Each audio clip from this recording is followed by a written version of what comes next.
talked to a woman one time, and the look in her eyes just told it all.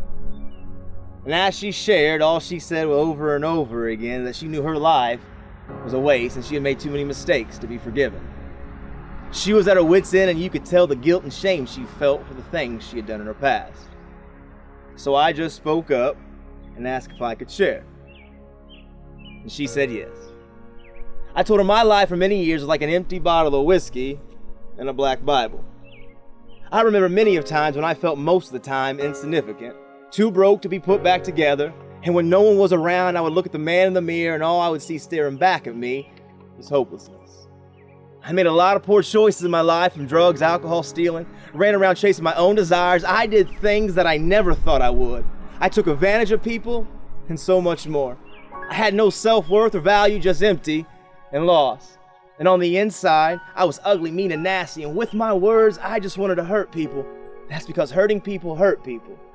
But I didn't want to admit that I was hurting. No, not me. I was prideful. I asked her then if she related to any of that. And she said yes, and just asked me to keep sharing, so I did. I told her I was prideful and broken, and it was a deadly combination.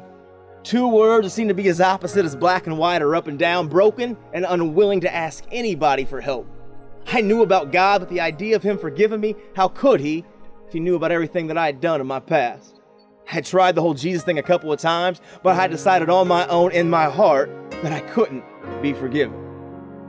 My life was like an empty bottle of whiskey, full of false promises and feelings that never last, full of lies that sound good for the moment, but there was never any follow-through. Counterfeit feelings of the choices of me trying to cover my own past, filling holes in my heart with shots and substances that would never last, but leave me worse off every morning with a feeling of no love just as loud as my past.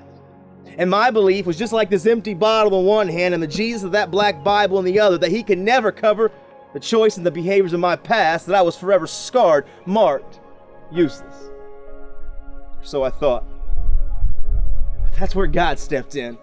And I came face to face with God's grace. And it wasn't anything that I had done. No, I can't say that I had decided to change my life for the better. God's love just outran me. And it came through the form of a family who decided to forgive me for killing their daughter while drinking and driving and wrapping us around a tree. I deserved justice and judgment, and my past was bad as it could be.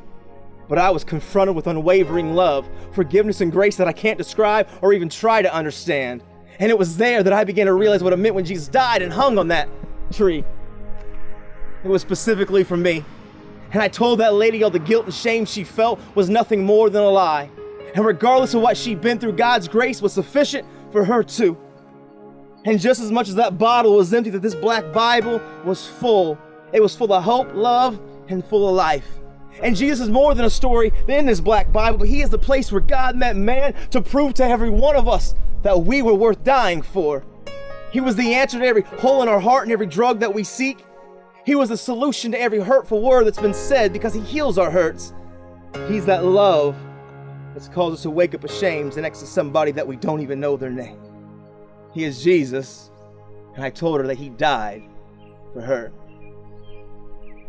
God doesn't forgive us because of anything that we're doing, but it's all because of what Jesus already did.